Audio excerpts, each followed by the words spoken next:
semuanya, sebelum kita memasuki materi laporan hasil mini riset yang telah kami lakukan, ada baiknya kita perkenalan terlebih dahulu.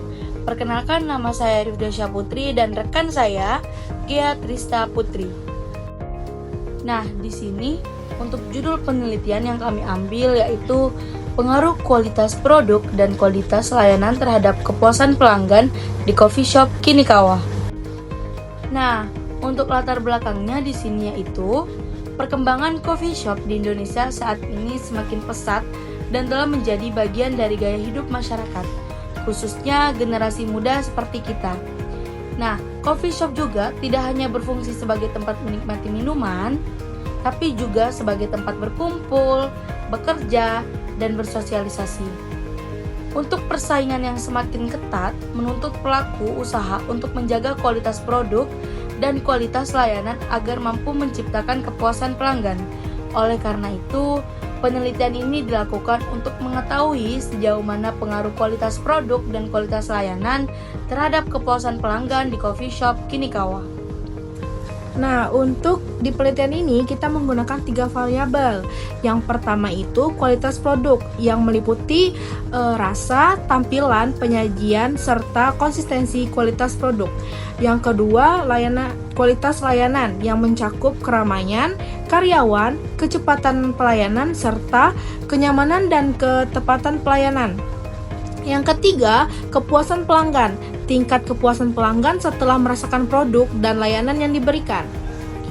Nah, kita masuk ke penjelasan hipotesis penelitian yang dimana terdiri dari 3, yaitu hipotesis pertama mengenai kualitas produk berpengaruh positif terhadap kepuasan pelanggan, hipotesis kedua kualitas layanan yang berpengaruh positif terhadap kepuasan pelanggan, dan hipotesis ketiga yaitu kualitas produk dan kualitas layanan secara simultan berpengaruh positif terhadap kepuasan pelanggan di coffee shop Kinikawa. Nah, untuk metode penelitian yang dilakukan yaitu pendekatan kuantitatif dengan jenis penelitian asosiatif, yaitu penelitian yang bertujuan untuk mengetahui hubungan dan pengaruh antara variabel. Penelitian dilakukan di coffee shop Kinikawa dengan jumlah responden sebanyak 30 orang. Responden dipilih menggunakan teknik purpose sampling, yaitu pelanggan yang pernah membeli dan merasakan langsung produk serta layanannya. Data dikumpulkan melalui kuesioner dengan skala Likert, kemudian dianalisis menggunakan statistik deskriptif, uji asumsi, uji korelasi, dan regresi linear berganda. Nah, untuk hasil statistik deskriptif di sini, seluruh variabel memiliki 30 data yang lengkap sehingga dapat dianalisis. Untuk variabel yang pertama memiliki nilai yang terkonsentrasi di sekitar angka 14, variabel kedua cenderung berkumpul pada nilai 11, dan sedangkan variabel ketiga menunjukkan nilai yang relatif seragam dengan pusat data di angka 12. Hal ini mengidentifikasikan bahwa secara umum pelanggan memberikan penilaian yang cukup baik terhadap coffee shop Kinikawa. Kuartil kualitas produk berdasarkan tabel frekuensi terdapat 30 data yang seluruhnya valid. Nilai yang paling sering muncul adalah 14 dan 16, masing-masing 23,3%. Nilai data berada pada rentan 8 hingga 18 dengan sebagian besar data terkonsentrasi pada nilai 12-16 dan tersebar relatif merata di wilayah nilai tengah. Nah, untuk kuartil kualitas pelayanan di sini, berdasarkan tabel frekuensi terdapat 30 data valid pada variabel kualitas pelayanan. Dan nilai yang paling dominan adalah 12 atau 43,3%, diikuti nilai 9 atau 26,7%. Dan data berada pada rentang 7 sampai 15. Dan sebagian besar terkonsentrasi pada nilai menengah hingga tinggi yang menunjukkan penilaian kualitas pelayanan tergolong cukup baik.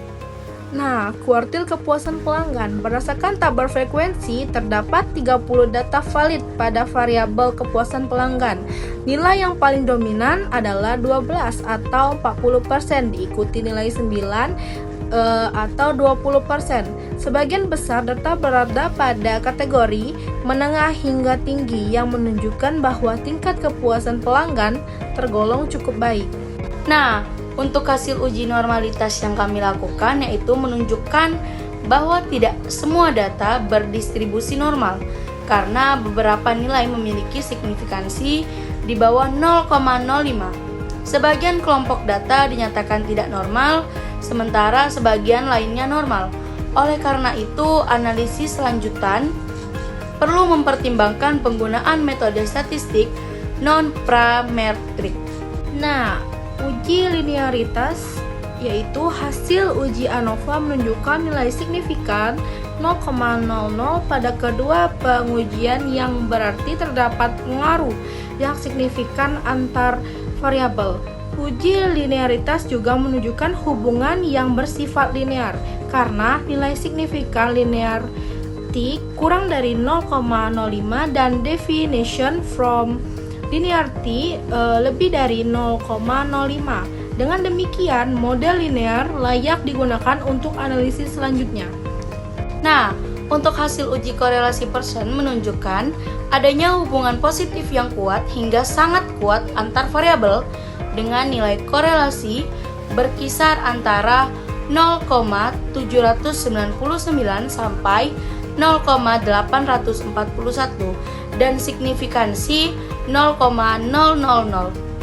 Hal ini menunjukkan bahwa seluruh variabel saling berhubungan secara signifikan, di mana peningkatan satu variabel diikuti oleh peningkatan variabel lainnya. Reliability statistik. Hasil uji reliabilitas menunjukkan nilai Combes alpha sebesar 0,921 atau lebih besar 0,70 yang berarti instrumen penelitian sangat reliable. Hal ini menunjukkan bahwa kuesioner memiliki konsistensi tinggi dan layak digunakan dalam analisis penelitian. Nah, untuk hasil analisis regresi menunjukkan nilai R sebesar 0,871 yang menandakan hubungan sangat kuat antara variabel bebas dan variabel terikat. Nilai R square sebesar 0,759 berarti 75,9%. Variasi variabel terikat dapat dijelaskan oleh model, sedangkan sisanya dipengaruhi faktor lain. Nilai adjust R square sebesar 0,731 serta STD. Error yang relatif kecil menunjukkan bahwa model regresi layak dan cukup baik untuk digunakan. Oke, koefisien. Jadi hasil uji koefisien menunjukkan bahwa hanya variabel 11 yang berpengaruh positif dan signifikan terhadap variabel terikat atau sig 0,008. Variabel 15 dan jenis kelamin memiliki pengaruh positif namun belum signifikan secara statistik. Hal ini menunjukkan bahwa variabel 11 merupakan faktor yang paling dominan dalam memengaruhi variabel terikat. Nah, untuk hasil uji homogenitas pada variabel 11 yang pertama, yaitu nilai signifikansi berdasarkan mean adalah 0,058, berdasarkan median 0,482, dan berdasarkan trimmed mean 0,070. Sedangkan hasil uji homogenitas pada variabel 11 yang kedua menunjukkan nilai signifikansi 0,316 berdasarkan mean, 0,220 berdasarkan median, dan 0,309 berdasarkan trimmed mean. Dan dapat disimpulkan bahwa seluruh variabel dalam penelitian ini memiliki varians yang homogen karena nilai signifikansi lebih besar dari 0,05. Nah, jadi kesimpulannya adalah instrumen penelitian terbukti sangat reliable dengan nilai Combes alpha sebesar 0,921. Hasil uji asumsi menunjukkan data layak dianalisis dengan varians homogen dan hubungan linear antar variabel.